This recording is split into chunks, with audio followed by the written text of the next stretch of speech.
Oh, may nahanap ka na ng gold. Malamig.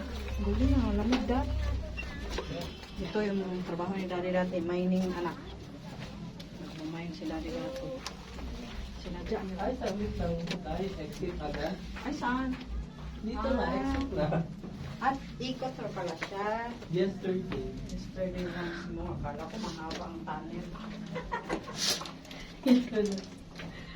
Yun lang pala na. Pero may gold yan. Ano na?